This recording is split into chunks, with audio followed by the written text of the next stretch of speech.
And welcome, everybody, to the Thursday edition of Just Parlays. I'm back. I'm your co-host, Scott Reichel, and I'm joined, since it's a parlay show, by parlay expert Chris King. But we are not alone. We actually have a special guest today, an expert in everything Tampa Bay sports related, and the host of the Rock Stops Here podcast. We're joined by Rock Riley. Rock, how you doing? I'm doing great. How are you guys doing on this fine summer day? Doing pretty well. I haven't seen you since the Super Bowl. Hope all's well.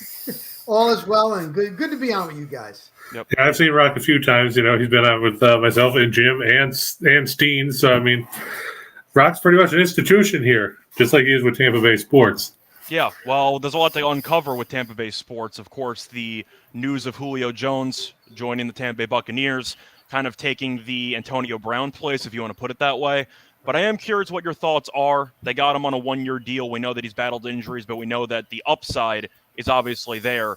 Do you like the move? Do you think it was worth the risk, or do you think that Julio is kind of just too injury-prone to fully invest in at this point? You know what? The Bucs are all in. When you got Tom Brady for another year, you go all out. And Todd Bowles, who's their head coach, was asked about that yesterday. And he said, you know what? If we waited, because last year depth, it's a problem. Remember, there's 17 games. The Buccaneers also have to go to Germany, the first ever NFL regular season game in Germany. The NFL wanted Brady to be over there. So there's travel. So there's a lot. It's a long season. So they said they didn't want to wait, because if you wait, you might not be able to get a receiver the quality of a Julio Jones. Now they're paying him $6 million a year. He has been injured. It didn't work out with Tennessee. He was talking about he wants that ring. And one of the reporters from ESPN actually brought up to him, you were a rival on the Falcons. And what about Brady? 28-3, the Super Bowl? And he's like, do you have – Tom got it done. And then he was kidding around. He's like, Brady, they talk quite a bit. Brady is like – he's almost like a general manager. It's unbelievable. And when he calls, they were talking. And then he said, we need you down here. And he's like, hey, man, it's the GOAT. How could I say no? So he's fired up because he wants a ring. Today, it was only his first day. He got cleared by the doctors. He looked really good. But again, it's only one day in training camp. Yeah, there's also a couple of things to unpack there. First of all, can we really talk about joining a rival when you were on a team in between? Like, does that really apply? Like, I don't think that really counts, you know? Well, look at how many years was he on the Falcons? And then I get that, but he was with Tennessee before, so it's not like he immediately jumped ship like a Ray Allen situation with Boston and Miami or something. No, but for so many years, the Falcons played the Buccaneers 2 times every single year in the NFC South. So I think you could say, because it was only 1 year in Tennessee. Yeah, and I want to talk to you for a second about the actual coaching change. We know that the whole Brady saga and how he retired and came back. Some of it people read in between the lines and assumed it was a disagreement between him and Arians and how he wanted Bowles to be the head coach. Do you think Tampa might take a step back because of Bowles being in charge compared to Arians? Or do you think as long as they have Brady, they'll just hit the ground running? Yeah, I mean, when you got Brady, you should see him out there today. It was unbelievable. The pace that their quarterbacks, when they're going through their reps, it's so fast. When the Tennessee Titans practiced down here for a week last year before one of the preseason games, the Tennessee Titans beat writers kept track how many passes and the time. This is just for reps for training camp. Tannehill and his quarterbacks compared to Brady, it was 4-1. The Buccaneers, they work so fast because of Brady.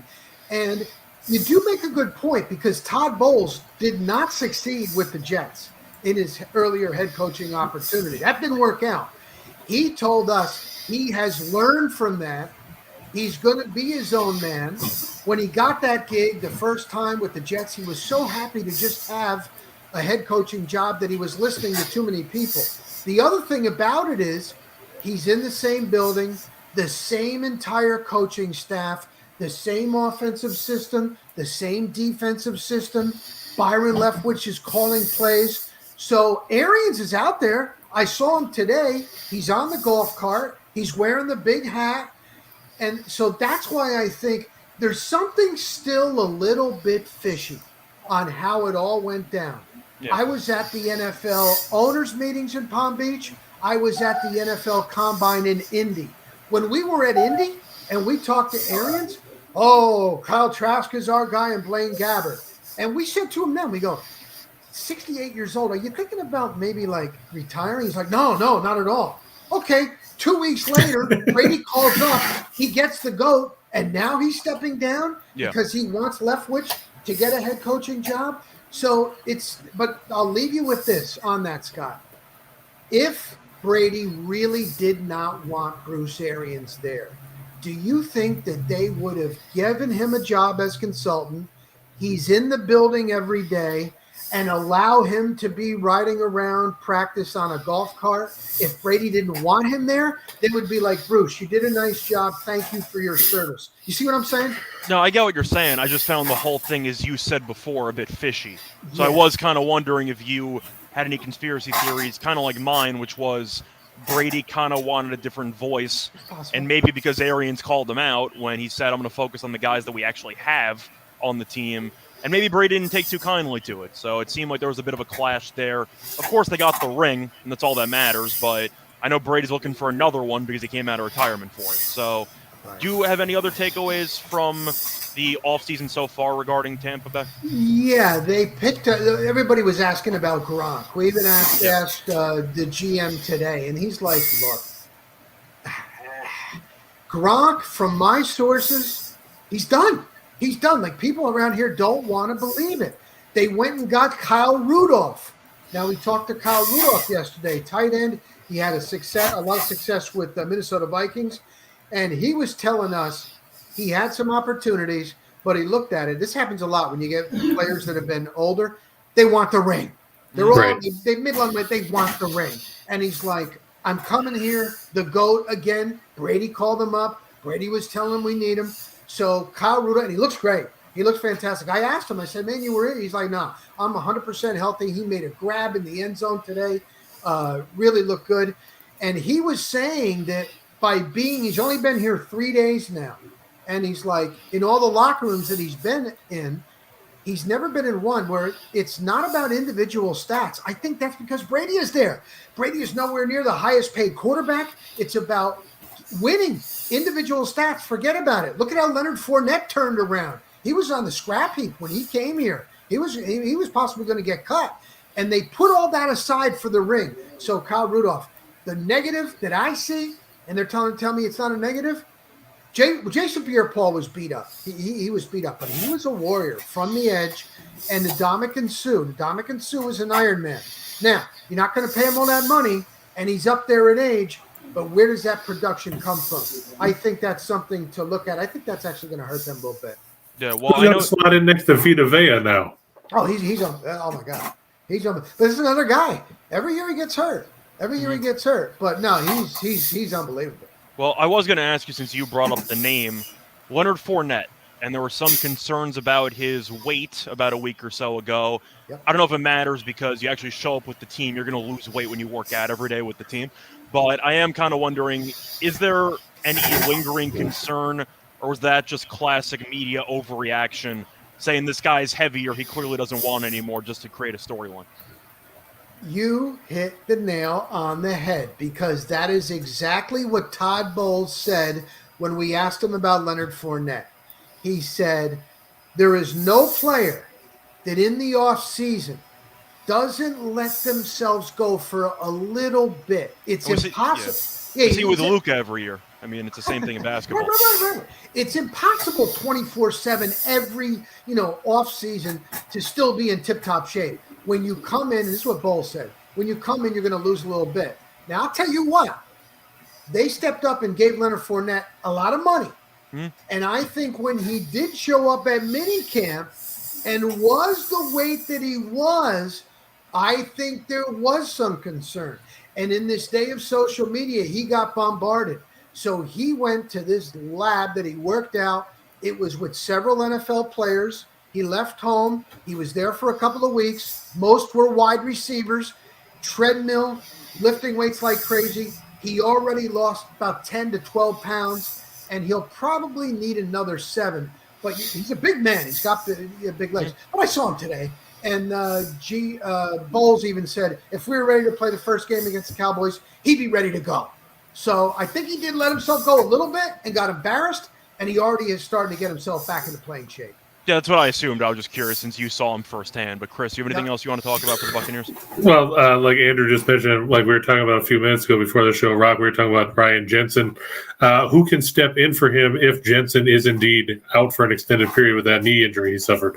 Boy, this is a tough one, man, because he's Brady's guy. When they come up and he's pointing out, he's like the quarterback on the line on offense. So this is going to be a big blow if it's for a long time. Now, I don't know yet. It's a knee. He's an Iron Man. He's one of those real tough guys, and he had to be carted off. He did not walk under his own power. Most likely would be Robert Hainsey. They picked him up last year.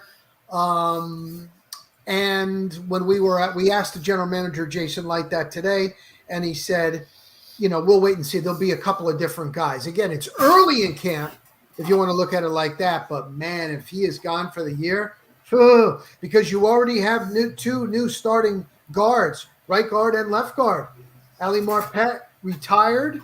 And Kappa went to Cincinnati. Right, exactly. So that's something to keep an eye on. Yeah, well, I was going to say it's important to have at least some stability in the offensive line. Yeah, now you're talking about turning over the entire interior. Yeah, we're going to see what happens. Out.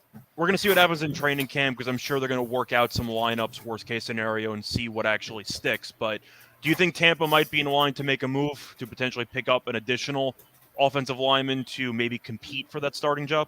Yeah, I wouldn't put it past them. I mean, GM Jason Light said today, we are always looking. And like I said, the time is now. You've got the GOAT, If the GOAT goes $376 million to Fox, I don't know if he's going to continue to play past this year. Then where are you at? So I think, Scott, they'll be looking and what they see on film. And if it's not, they'll go get somebody and they'll have to unload somebody.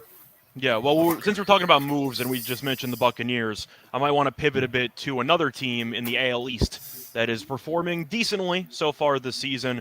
Tampa Bay, we know, is usually quiet around the deadline. They might make a move or two for a one-year rental. Do you think Tampa's going to end up making a move? Do you like the prospects just for the season moving forward? They're battling a bunch of injuries, so I'm kind of curious what they're going to do. Yeah, it's unbelievable. I'm also covering the Rays as well. I'm over there 1-2 games every series, and I'm not kidding you guys. Now, I've been covering the Rays since their existence for over 20 years. I've never seen a season where every single series, when you go in pregame, here's number 72, here's number 68, he just got here. We go over to his locker. How's the feeling coming up from AAA? 2 times this season, when I'm walking, you get swiped in. You got to put your mask on to go in the clubhouse. It's weird. But if you interview anybody on the field, like 5 minutes later, you don't have to wear a mask. Whatever. That's another story. But I go over 2 times. I've seen the cart drive up, and here comes a kid with his suitcase pulling it into the clubhouse. I think they have a record for like the most on the IL.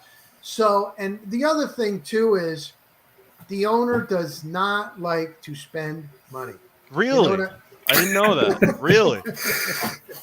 So, are they going to be buyers? Are they going to be sellers? I wouldn't hold my breath on being buyers. You got to give it up to Kevin Cash. The job that he does, how they're still in it, is amazing to me. They don't have a bopper. It looks like Kiermaier. He might end up retiring now. He's going to have a hip thing. And so I don't know how they can keep up, and I'm being honest with you.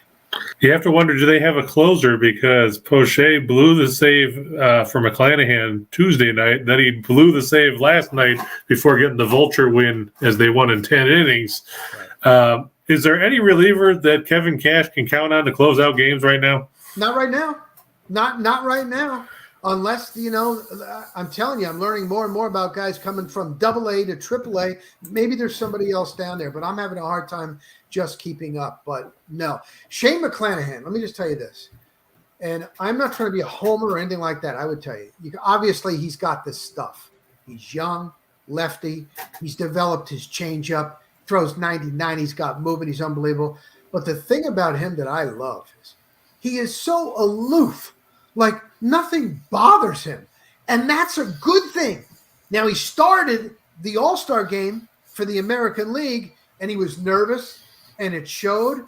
But I have been there on days where he's going to pitch. He sits over at his locker. He's watching some TV. Then he stands up.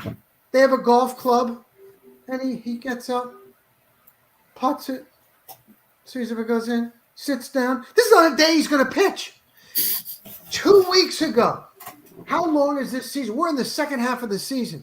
2 weeks ago, we're all standing around. And in baseball, it's like hurry up and wait. You're waiting to talk to maybe tomorrow's starter. Maybe somebody's got something going on. Blah, blah, blah, blah, blah. We walk out by Shane McClanahan. McClanahan calls the Carly, who's in public relations. He goes, "Hey, why are all these guys in here?"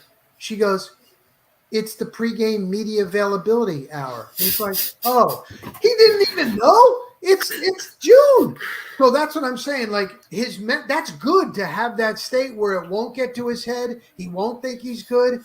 And as long as, being so young, that if he still stays healthy, he hasn't even reached his ceiling yet. Yeah, I think we can agree that. Yeah, I was going to say. Yeah. Go ahead, John. I was just going to say quick. Okay. No, go. Okay. I was just going to say, I think it's between two guys. Of course, it's going to be between McClanahan and Verlander for the Cy Young, and they're going to battle it out. So I feel like McClanahan, even if Tampa does potentially, I don't want to say fall apart, but let's just say they end up struggling down the stretch, that might be a silver lining if he gets the award. I am curious if the voters will cater more to the veteran off of a serious arm injury. Yes. So I'm curious if McClanahan might, I don't want to say get hosed, but I would personally lean Verlander if I had to guess who was going to win. I would agree with you. Because he's an incredible story. What he's done at his age, coming off the injury. I would agree with you, Scott. And Chris, what were you trying to say before? I was going to say the same thing. Is it's going to come down to those two guys. We've talked about it multiple times. McClanahan, he had another good what they call the super quality starter. Steve Kinsella was talking about a couple weeks ago. 7 innings, 2 earned runs or less, and he got a no decision out of it. I mean, how many times is he going to go out there and Tampa Bay's not going to score any runs for him? Well, that's the luxury of the Felix Hernandez situation in Seattle, because now you don't need run support to win the Cy Young. Right. So I think he's got a lot of shot. But either way, to go through, James wants to talk about some of the actual things that we can bet on. But I understand, as Chris was telling me before, you're a pretty big wrestling fan. Is that correct? Yeah, well, living down here, I was as a kid, like everybody, and then kind of fell out of it. And then living here in Tampa, Florida, there are so many wrestlers, former wrestlers, that I've gotten to know. They're such characters, you can't help but still follow it. Well, I was going to ask because it is currently July, so it is the summer, and I heard rumors about people getting slammed because there's SummerSlam coming up. So I was going to ask you what your thoughts are. You actually can bet on it. First of all, are you excited to see Reigns versus Lesnar Part 17? You know what? I know. And Lesnar takes a lot of heat, and Roman Reigns, but I am. Lesnar still cracks me up, when he gets in there. Roman Reigns is damn good. I don't know why. I don't know. He just doesn't get enough credit, I guess. So yeah, I like it. I'm excited about that. Well, I was going to ask you. Cena Orton 47 back in like 2005. Right. Yeah. I was going to say there are odds available for that fight. Reigns is about minus 600. Lesnar's about 350 or 4-1 the other way. I personally just think Reigns is going to take it. I feel like Lesnar's been a very good rival for this point in time, but it seems like the organization clearly wants to move forward, and I'm not sure what Vince McMahon's departure is going to mean for the future storylines, but it seems like the clear face of the entire organization is Roman Reigns, with a new group of people behind making all the decisions. Is it safe to call Roman Reigns a lock this week? Because I really don't see them going back to Lesnar. I would say yes. And the fact that Triple H, who's been there the entire time, I know, Stephanie, on paper, has something, that Triple H knows what he's doing. So I would say yes, Scott. I would say it's more of, to quote The Who, meet the old boss or the new boss, same as the old boss. Yeah. Oh, well, you know what it is. A lot of people are like, okay, just because he stepped down and it's his son-in-law. Are you mean to tell me that he's not telling him what to do and he does have part ownership of WWE? So who knows behind the scenes, man? Crystal said it's time to move on from Reigns. He's getting stale. I think you can argue that he might be getting stale. With WWE, do they really have any other guys who can immediately fill the void of being the main superstar? Because I think it's just Reigns and the Usos. I mean, the Usos not really, but they're kind of attached at the hip, if you know what I mean. But Right. I think Reigns is going to win. Lesnar, I don't know if he's going to stick around WWE. He might be doing his own thing at some point moving forward. But when it comes down to the actual championship fights, I'll look elsewhere for underdogs. I just expect Reigns to win handily, in my opinion. Yeah. Which ones are you going to look to for underdogs, Scott? Well, anytime you have new people making decisions, I'm going to go with people that were brought into the organization for a lot of money. I'm going to go with Ronda Rousey, around plus 150 or so. I know Liv just got the title, and people might argue that it's going to be too soon for her to lose it. But Ronda's one of the main recognizable figures, not just for WWE, but for women's athletes in general because of her run in the UFC. Do you think there's value on her at plus 150? Because anytime Ronda's a dog, I feel like she's always a threat to win because of any storyline or publicity surrounding her wins. I think at plus money, there's value there. What do you think, Rob? Yeah, and you know what? She's a household name. They need that right now, big time. You're right. They don't have a lot of household names. They really don't. So yeah, yes, and yes, Ronda Rousey. Chris, what about you? I mean, there's value there, but like you said, the question is, do they want to go back to hot potatoing the belts like they did back in the early 2000s, where you'd have a new champ every other week, and people started looking at it like it was just a prop, like it meant nothing. Well, this is kind of the point, though. Since you have new people making the creative decisions, do you kind of just hit the reset button, which allows you to actually have a new champion because you have built-in storylines in mind that maybe Vince McMahon didn't see eye to eye with, potentially? The only concern I have about that is ask Eric Bischoff how that worked when they took all the belts from everybody in WCW. And then, a year later, they were out of business. I'm looking at title fights, though. I don't think Bianca's going to lose. I know Becky Lynch is a well-known persona, but I think Bianca's just going to win. She's minus 500. The Usos might win because I think, as we all do, that Reigns is going to win. So I think you might see those two work itself out. I think Lashley's going to beat Theory. And besides that, I really don't have many other title upsets. I mean, do you want to make a case for the Street Profits, or do you want to make a case for Becky Lynch, or do you just see everybody except for maybe Ronda holding serve? I like the Street Profits. I like what Montez Ford and Angela Dawkins have done. I'm just concerned that they're going to end up having one of them turn on the other. And, if they lose Sunday, that could be what they end up spinning off into. They'd probably be my best bet just because I got to admit, sometimes it gets tiresome watching the Usos. Do you think Becky has a shot, or do you think that Bianca just holds? Because I just think Bianca's going to hold. I think she'll probably hold on to it. Yeah. What about you, Rob? Do you have any other upsets for title fights besides potentially Ronda? I don't know. You guys are the experts in that, man. So I don't want to. I'm flattered. You think I'm an expert? I'm doing my best. You are. Both. Right, yes, you are. This 5 minutes before the show. I did my research, but apparently I fooled The Rock into him thinking I know what I'm talking about. So there you go. There you go. But I saw Logan Paul's minus 2,000. Yeah, I was going to ask you guys. What do you guys think? What do you think, man? What do you think of Logan Paul? Will it kind of fade out because it was something new, and he did do a good job when he first came in? What do you think?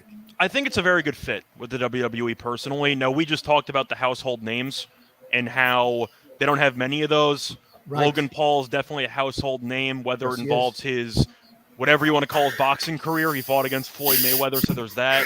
He's got the YouTube career.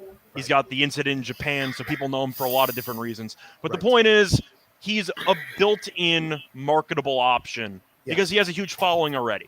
And he's minus 2,000 because people don't expect him right after signing a WWE contract to get humiliated at SummerSlam. Personally, I think he's going to hold the belt at some point. I think as long as he does not embarrass himself and he actually looks like he knows somewhat what he's doing, I think there's a line for him to potentially get a belt. Could be a BS belt, could be a 24/7 Continental whatever belt. But if you want to talk about building up brand recognition, Logan Paul has a following. People follow him whether they like him or hate him. I think he's going to have a belt at some point, in my opinion.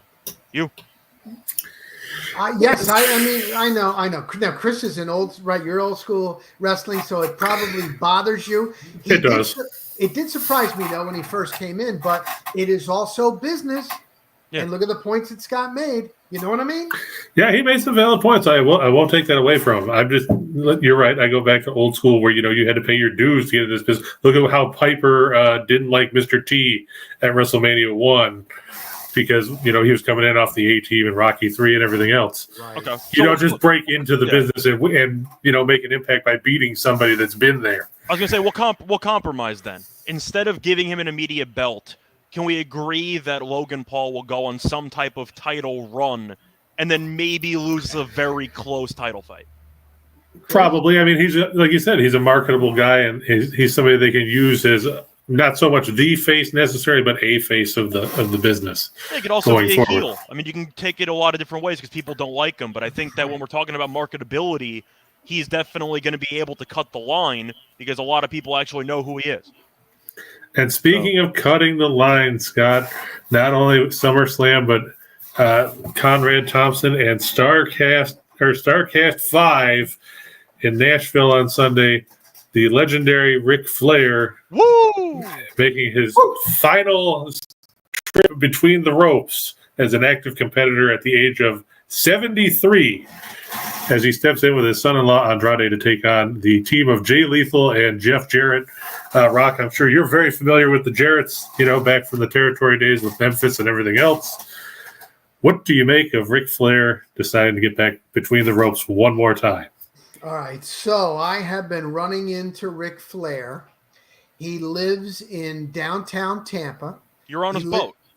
I wasn't on his boat. I was not. That was Wendy Barlow. And that sorry, my bad. Apologies. Okay. I think, who was it? The cyclist that got in all kinds of trouble and everything. The great cyclist. Anyway, Lance Armstrong was down here, and they was singing.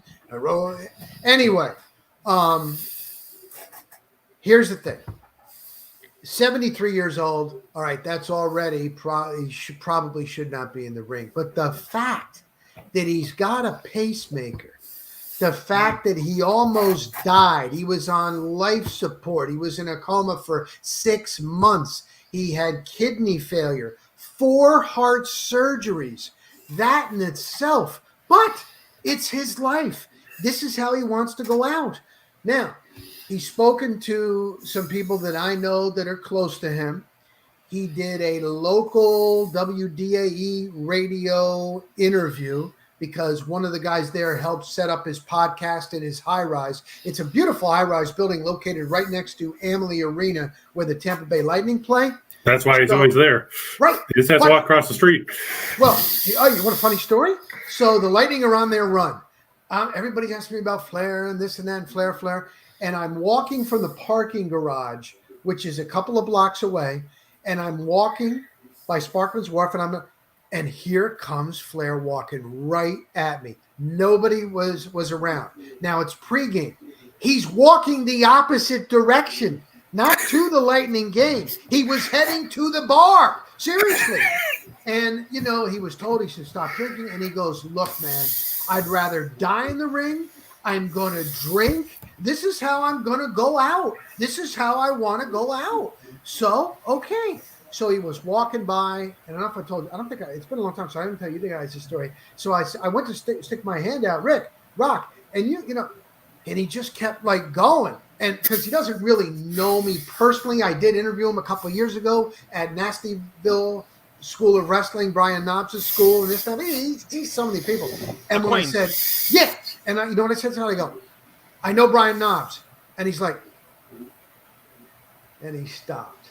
And then he shook my hand. And I said, I love what you did with Jay Lethal today. I know you're working out with him and da-da-da-da-da. Let's get a picture. I was trying to get him to get on the podcast, but he was heading to the bar. So, okay, we go 2 weeks late. And then next series, Eastern Conference Finals, He's wearing the blue. They put him up. He did go to the game, and they put him up on the big thing. And he did the woo, and the place went. It's like the biggest pop I've heard. And this is the Eastern Conference Finals of the Stanley Cup, and Flair got that much of a pop. So next game, I'm parked in that garage. I'm walking to the game. Here comes Flair and Wendy Barlow. That's his girlfriend or wife. And he's got the stuff on. That means he's going to the game. All the blue thing and stuff. And he's walking. And people were, woo! They were honking their horns. They were, woo! Woo! And he just kept walking to the bar. Now, later than he did head. So, I mean, he said that when he saw WrestleMania and he saw what Stone Cold Steve Austin did, he's like, I gotta do it. I gotta go back. And he said even what Vince was able to do, but it really was Stone Cold. That's what pumped him up. He said he doesn't need the money. He's making money with this OnlyFans.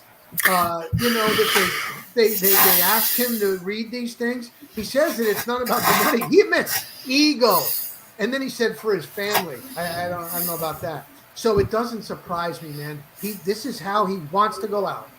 Yeah, for the record, by the way, if you were trying to actually bet on Ric Flair's last match, he's about minus 2,250. So yeah, you got to lay about $2,000 to win $100. Because if it's called as the last match, I doubt he's going to lose, barring some health situation. You throw up the X and you have to shut it down early. But yeah, Ric Flair's going to win if he stays healthy. I mean, that's kind of how it goes. But hey, Rob, what's your favorite Flair match of all time? I mean, he's had so many. I mean, you're talking about a guy who would go 60 minutes if he went 5. I think the Ricky Steamboat match, if you go back, and it might be on YouTube, that was one of It's definitely on the WWE Network, the Tri-Town Rumble and all that, yeah. Okay. We got all the old WCW ones from that trilogy in '89. Right. Even when the end, I didn't like it when he went to TNA, and I was around the whole Hogan thing because he was here in Clearwater and at the gym, the whole thing when it was going around. He also did a tour, an Australian tour with, they brought in the Nasty Boys and all that type of thing.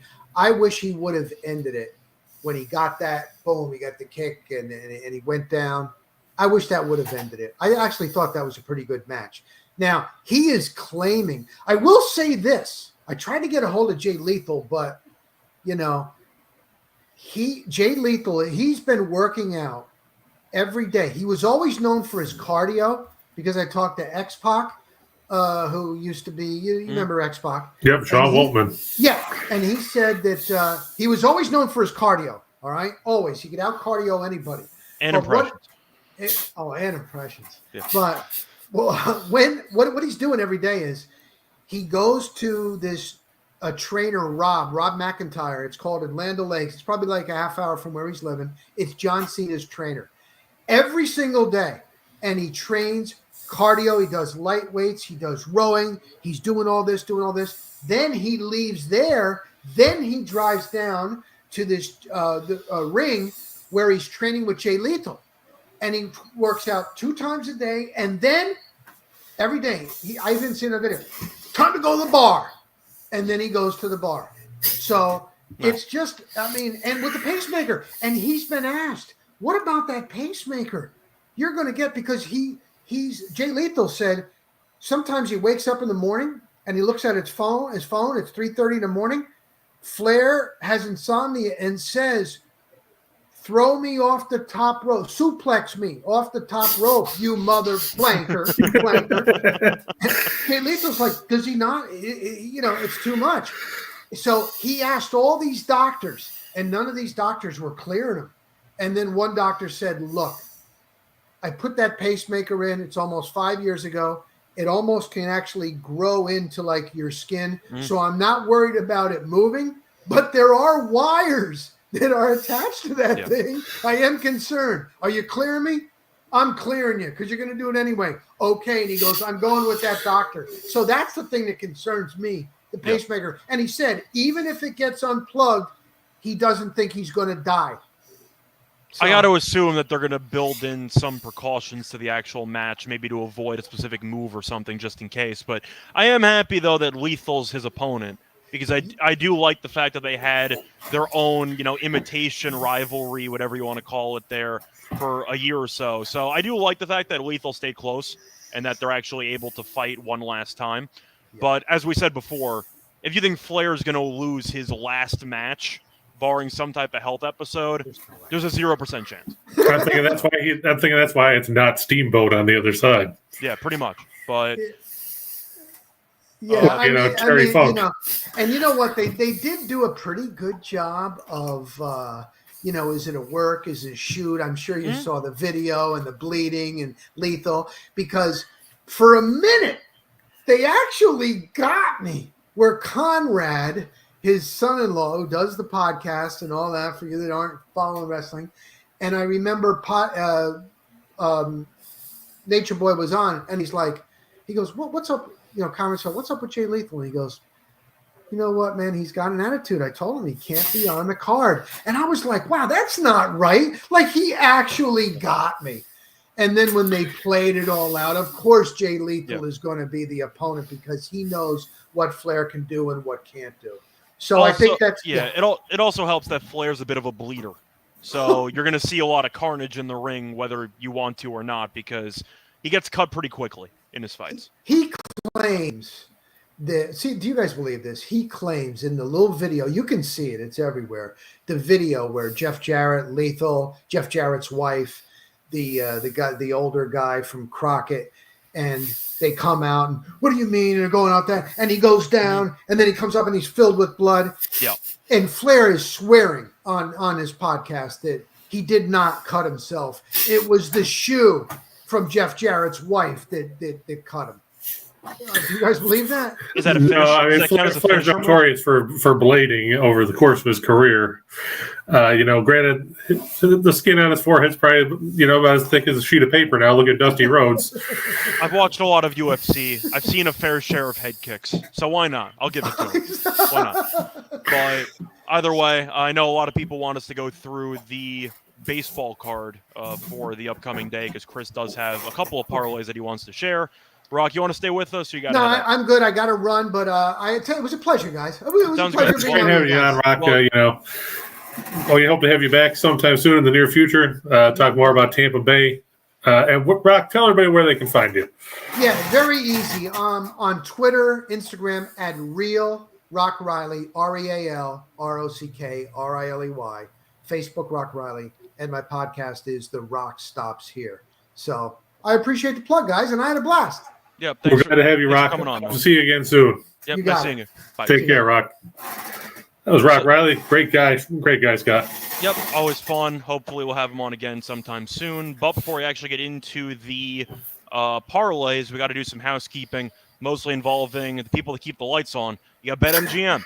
They have a great deal for first-time users. You're going to say Motel 6. Could be. They leave the light on for you, but BetMGM actually turns on the lights for us. But either way, they have a great deal for first-time users of their app or website. Get a risk-free bet up to $1,000. All the information is in the show box. Check the age limits, and as always, bet responsibly. But time to get the show on the road. Let's go into the MLB slate. All right, we're going to start with an exciting matchup between teams from the Keystone State, as the Phillies, who come off taking 2 of 3 from the Braves after that win yesterday, go to take on the Pirates at PNC Park.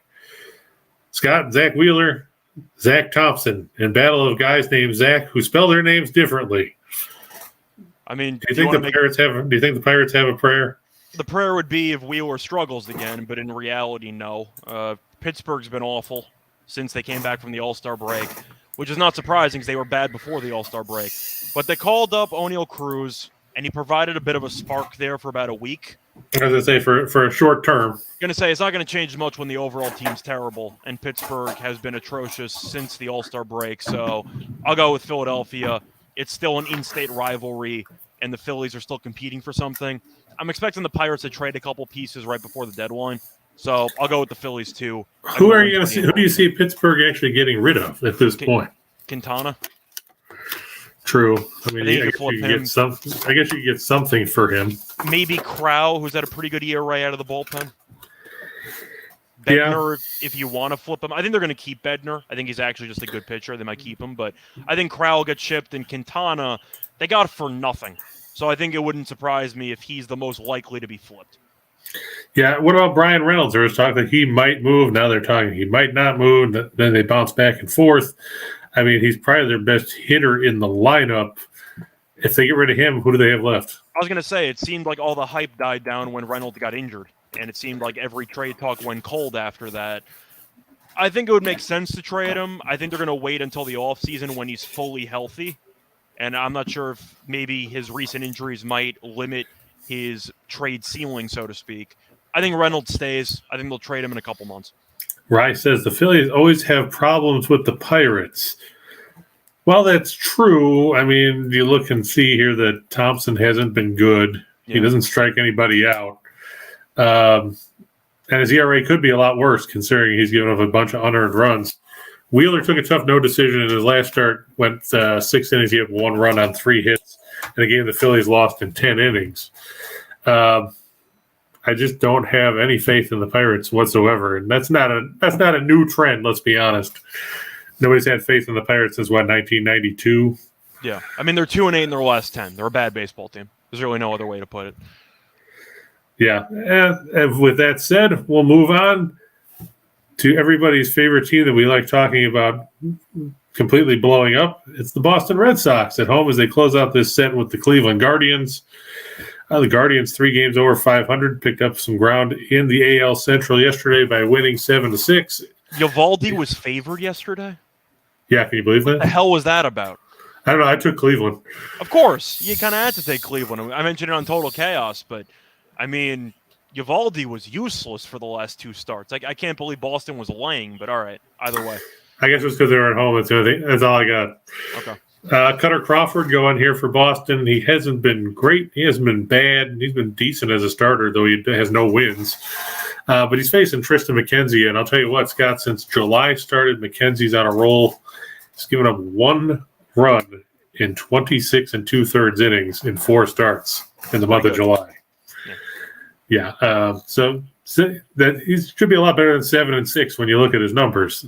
A sub-1 WHIP, an ERA barely over 3. Another case of Guardians don't score enough. Yeah, I mean, that's always going to be the concern. You might end up seeing a lower scoring game. But Boston commits, 3 hours a game for the last week and a half? They can't field to save their lives. So, and they like to give up runs, too. I was going to say, the bullpen we know is not very good anyway. Cleveland, they still have a very good closer. And I still think that if they're leading late in games, they could close the deal. Boston, they move Whitlock back there, so maybe that'll help stabilize some things. But the line's too close for me. Cleveland has the better starting pitcher in this matchup. We can all agree on that. And Boston's imploding. They've won, 1 game in the last week?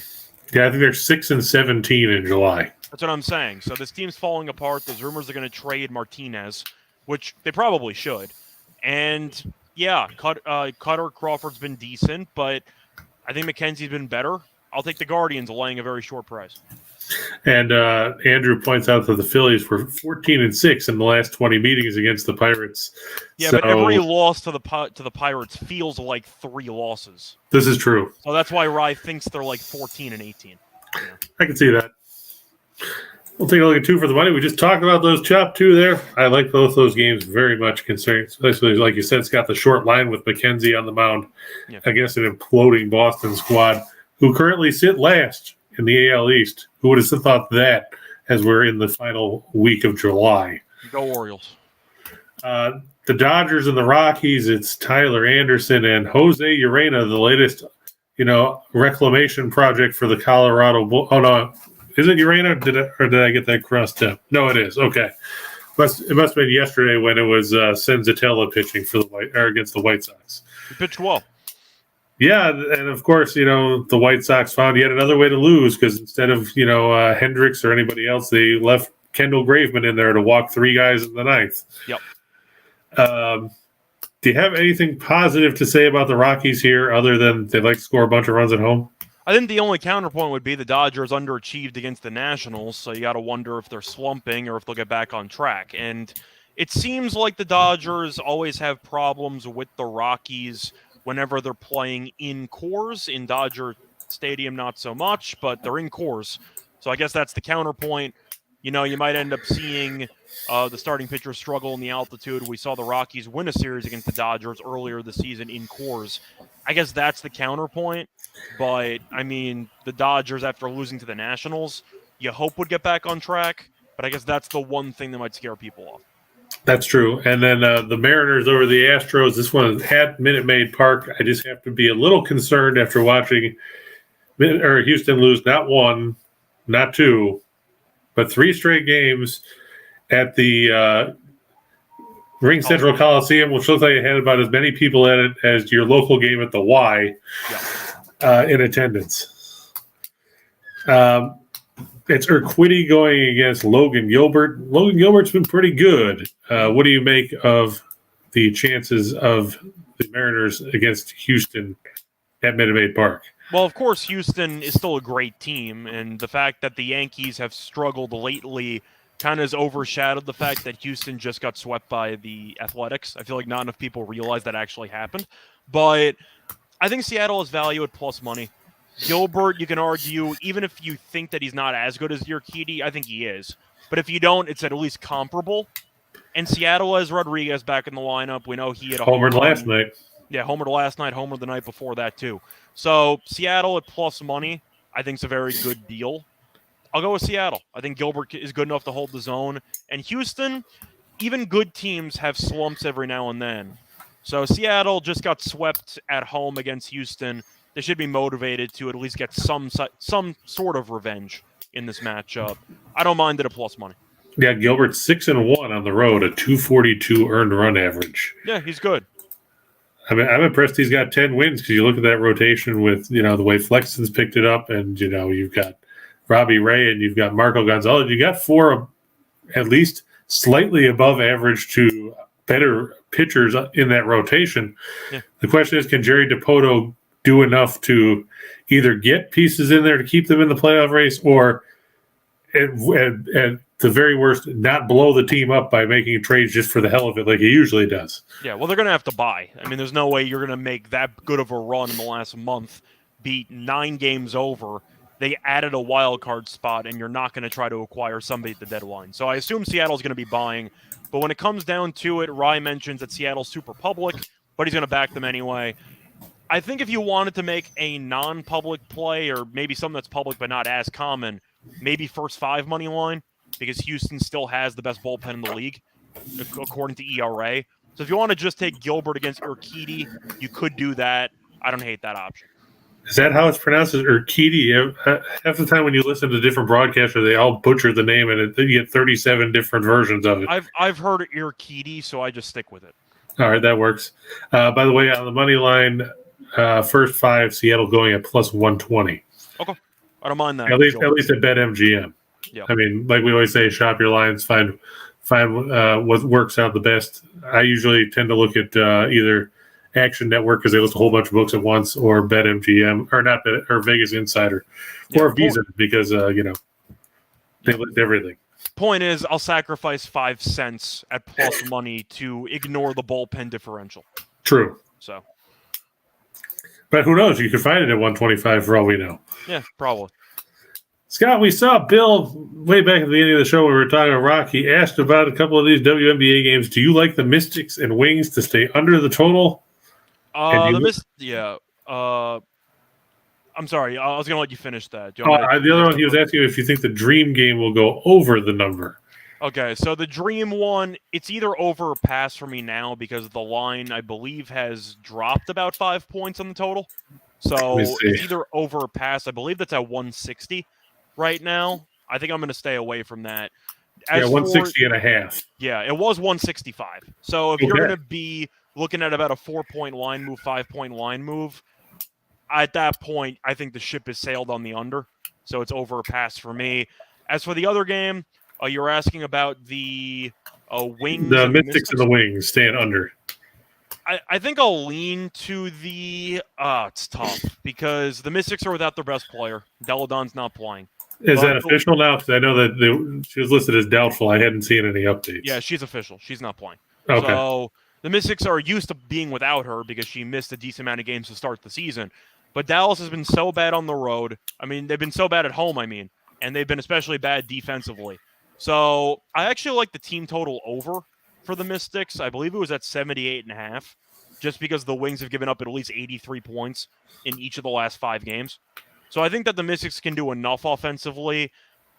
I really have no thoughts on the total there, but you put the Mystics in your 4-teamer, I don't mind that because people are going to see Deladon and immediately think, well, she's not playing. I can't back Washington. Washington's used to being without her.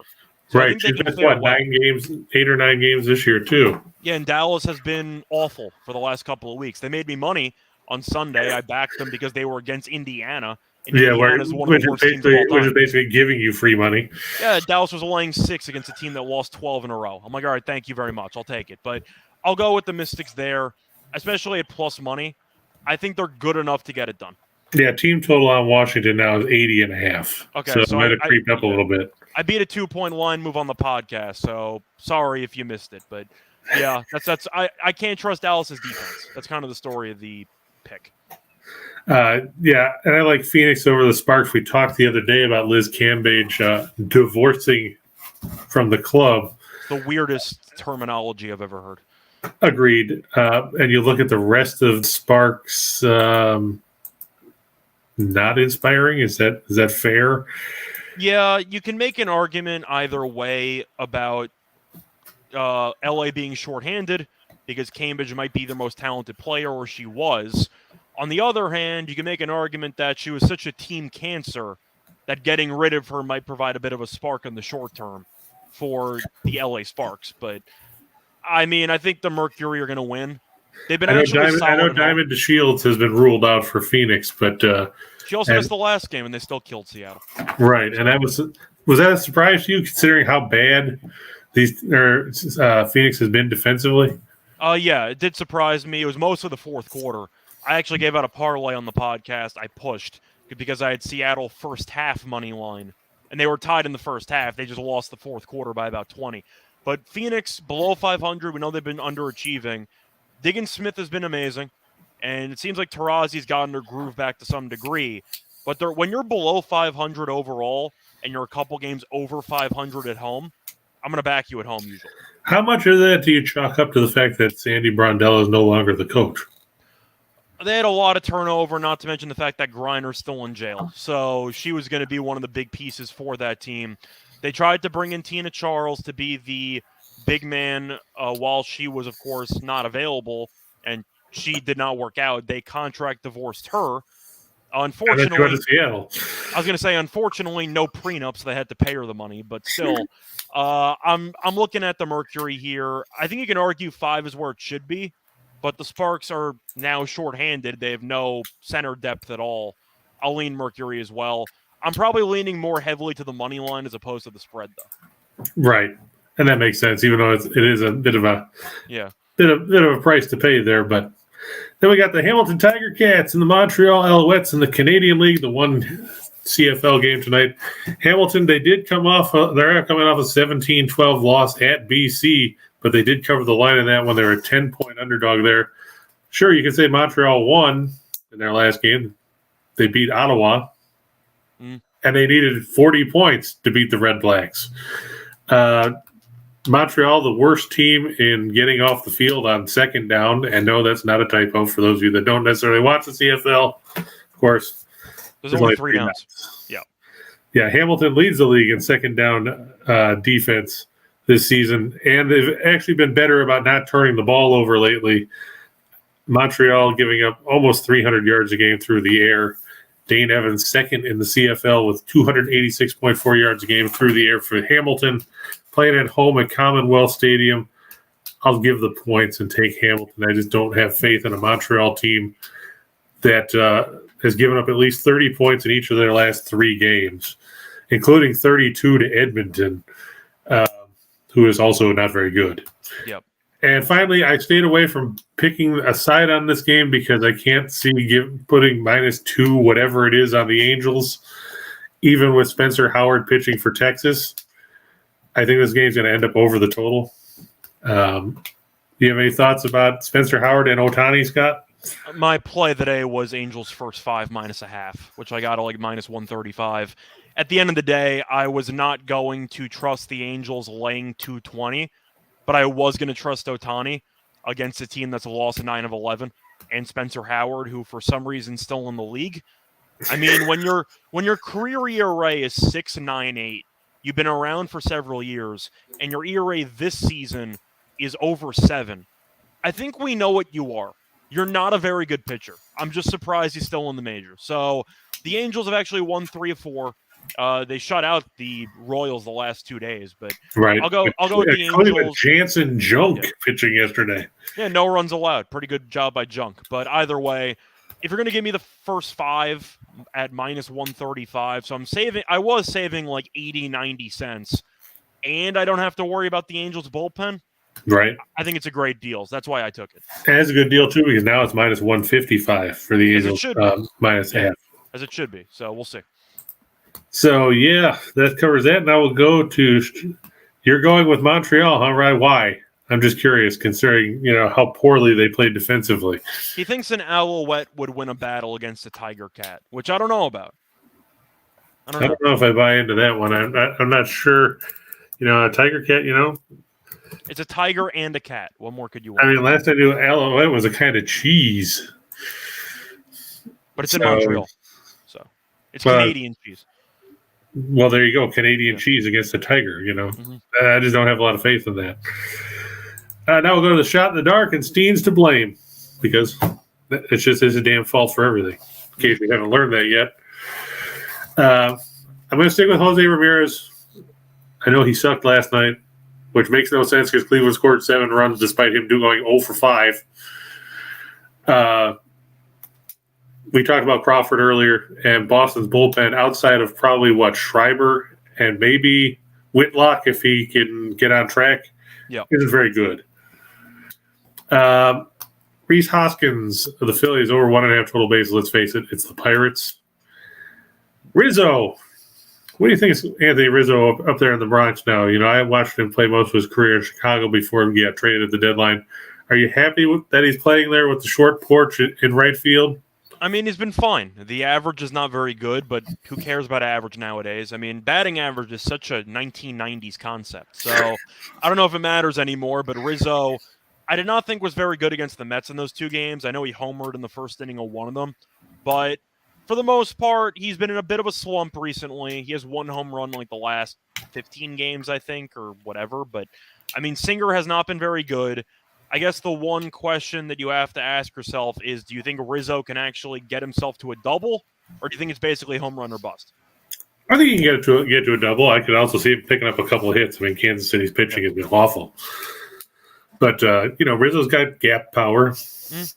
And, he's not Giancarlo Stanton limping around on an Achilles slow. I was kind of just asking because you know that they shift Rizzo all over the place, so that's why I was kind of wondering if you think I watched him do this a bunch of times. He did a whole bunt to the third base side when they do the shift. Yeah, I miss him doing that. I haven't seen him do that in months, but I know Carpenter has been the very solid shift bunter so far this season.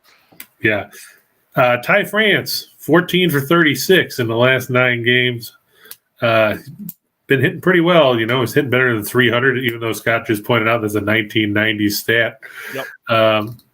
He's got power, and he's facing. We said he's facing Houston, but he's done fairly well against them. Can you go wrong with Charlie Blackmon at home? You can go wrong, but I guess the argument's going to be lefty here because you have Anderson on the mound. But I mean, if you want to go through Blackmon's recent performances, we know that he's a very solid contact hitter who occasionally shows some power, especially in cores. I feel like it really comes down to if you think he's going to hit well against lefties, because Anderson's probably going to face him, twice?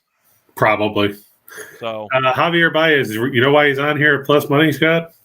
Because the Blue Jays decided to fuck around and switch around their pitching. So instead of Alek Manoah going today, it's the Cooch. Cooch, yeah, I know. Cooch is back. By the way, Blackman's batting average, he's batting .261 against righties and .301 against lefties. Now, he only has 1 home run against lefties compared to 15 against righties, but he is batting over .300 against lefties, so just keep that in mind.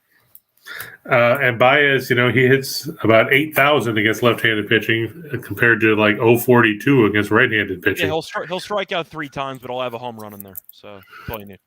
And well, you have to hope Kikuchi could last that long because we've seen how poorly he's pitched of late. Yeah. Then, like you said, he went on the shelf. But yeah, Baez 346 against left-handed pitching this year and 78 at bats. 9 doubles, 2 homers, 2 triples. Meanwhile, he's hitting 178 against righties. Yeah. God, that's horrible. 44 for 247 against right-handed pitching. I like your next pick, by the way. Oh, the Cup, yeah. Justin Steele against Alex Wood. I faded the Giants yesterday. I took the Diamondbacks in this spot behind Zach Gallen. The team is imploding. It is. It's rough. And I don't know what happened to them. I mean, we've talked about it a bit, but Rodon was terrible the other night. Logan Webb wasn't great yesterday. I mean, the one thing they have is they're at Oracle Park for this, but Webb's not pitching, so that kind of negates that. I don't have any faith in Alex Wood or Alex Cobb or Alex P. Keaton or anybody else named Alex that they want to put on the mound. Justin Steele pitched well on the road in his last start after we bagged on him. Yeah, he's been good overall. I mean, and the Cubs have been solid since the All-Star break. I mean, they also played against Pittsburgh, which helps, but still. But they beat Philadelphia, too. Yeah, they beat Philadelphia, but the Giants are laying with Wood, despite being 0 since the All-Star break. Yeah. I'll take the plus money there, maybe run line, but I got to assume the Giants are going to trade some pieces. They should be selling at the deadline. You would think so. We'll see. They should be, but we'll see. Ohtani, over 8.5 strikeouts. You look at his last 5 starts, he struck out, I think, 57 guys over 34 innings. Yeah, he mows people down. McKenzie, I'm going to go over 5.5 strikeouts. And I'm going to take Crawford to go over 4.5 in that game as well. Well, the low number. Yeah, it is. I was surprised. And it's at plus money, too. Yeah. Reichels at the Kapler effect. He's back to bagging on Kapler. That's fair. I mean, until Kapler wins another game, you can keep bagging on him. But I'm trying to think of what the Giants are supposed to do besides start shipping off the veterans for some younger pieces. Yeah, there's not a whole lot they can do. And Scott J.C. Stone wants to know if you're doing the WNBA podcast for tonight's game. Yeah. There you go. I already did. So check my Twitter. I retweeted it, so it's on Spotify. There you go. Anything you want to add, Scott? Not really. It was fun. Of course, having a guest, especially one that can talk about Julio Jones the day after he signed with Tampa Bay, which was nice. I guess my question for you, are you going to actually watch any of the wrestling content?